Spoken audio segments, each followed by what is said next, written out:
Double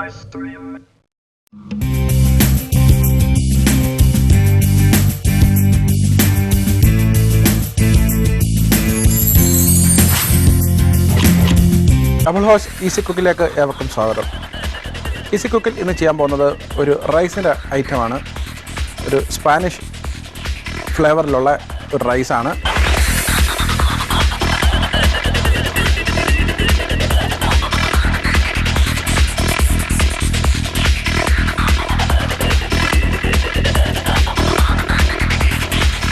അതിൻ്റെ ചേരുവകൾ റെഡിയാക്കുന്നത് നമുക്ക് കാണാം.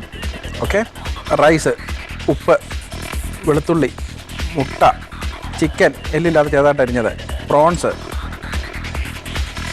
മട്ടൻ അല്ലെങ്കിൽ ബീഫ്, ഏത് മീറ്റാന്ന് വെച്ചാൽ മട്ടൻ വേവിച്ച് അരിഞ്ഞു വെക്കുക. പിന്നെ വേണ്ട തക്കാളി, capsicum, cauliflower, carrot, potato, beans, കുരുമുളക്, tomato puree, then refined oil, വെള്ളം. ഇവയാണ് നമ്മുടെ ഇന്നത്തെ ഈ സ്പാനിഷ് റൈസിന്, മിക്സഡ് റൈസിന് വേണ്ട ചേരുവകൾ. നമുക്കിനി അത് റെഡിയാക്കാം. അതിന് വേണ്ടിയിട്ട് ഒരു കടായി അടുപ്പത്ത് വെക്കുക, റീഫൈൻഡ് ഓയിൽ ഒഴിക്കുക. നമുക്ക് ആദ്യമേ ഇടേണ്ടത് ഗാർലിക്കാണ്. പിന്നെ വേണ്ട ചിക്കനാണ്, കാരണം ചിക്കനാണ് ഏറ്റവും വേവുള്ളത്. മട്ടൺ ബോയിൽ ചെയ്ത് വെച്ചേക്കുന്ന മട്ടനാണ്. അതുകൊണ്ട് നമുക്ക് ചിക്കൻ വേകുന്ന ആ വേവിൻ്റെ അകത്ത് ബാക്കിയുള്ള വേവ് കൂടി വെന്തോളും. അടുത്ത പ്രോൺസ് ആണ്.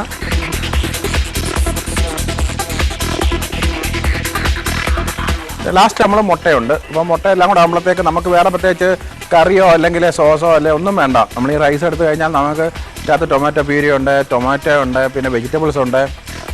ഒരു കംപ്ലീറ്റ് മീലാണ്. അപ്പോൾ ഇതിലേക്ക് നമുക്കിനി ചേർക്കേണ്ടതെന്ന് പറയുന്നത് വെജിറ്റബിൾസ് ആണ്. Beans, potato, carrot, cauliflower. വളരെ കളർഫുള്ളും നല്ല രുചിയുമുള്ള ഒരു റൈസാണ് ഈ റൈസ് ഇന്നത്തേത്. നമ്മൾ ഫ്രൈഡ് റൈസ് ഒക്കെ ചെയ്യുമ്പോൾ പല സോസുകളൊക്കെ ചേർക്കും റൈസിൻ്റെ കൂടെ. ഇതുപോലെ മിക്സഡ് ഫ്രൈഡ് റൈസ് ചെയ്യാറുണ്ട്. ഇത് നമ്മൾ ഒരു സ്പാനിഷ് രീതിയിലുള്ള റൈസാണ്. അതിലേക്ക് ഇനിയും ക്യാപ്സിക്കം, ടൊമാറ്റോ, ഉപ്പ്. അപ്പോൾ റൈസ് നമ്മൾ ഉപ്പിട്ട് വേവിച്ചേക്കുന്നുണ്ട്. ഈ വെജിറ്റബിളിനും മീറ്റിനുമുള്ള ഉപ്പ് മതി. അപ്പം വൈകിട്ട് ഒരു ഡിന്നറിനൊക്കെ നമ്മൾ ഒത്തിരി ഐറ്റംസ് ഒന്നും ഉണ്ടാക്കണ്ട. നമ്മൾ ഈ ഒരു ഐറ്റം ഉണ്ടെങ്കിൽ ലൈക്ക് ബിരിയാണി. ഇനി ചേർക്കാനുള്ള കുരുമുളകാണ്, കുരുമുളക് പൗഡറാണ്. പിന്നുള്ളത് ടൊമാറ്റോ പ്യൂരിയാണ്.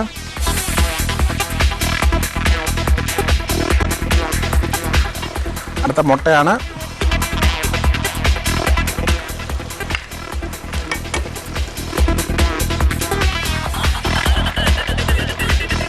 അതിലേക്ക് നമുക്ക് ബോയിൽ ചെയ്ത് വെച്ചേക്കുന്ന റൈസ്,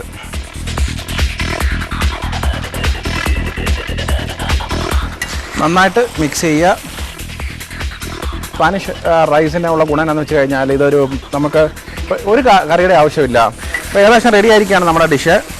അപ്പോൾ റെഡി ആയി കഴിഞ്ഞു. നമുക്കിത് ഇനിയും സെർവ് ചെയ്യാൻ വേണ്ടിയിട്ട് ഒരു പ്ലേറ്റിലേക്ക് എടുക്കാം.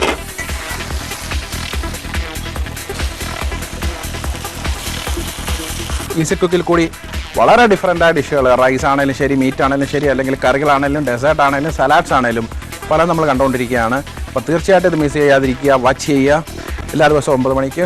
So good night.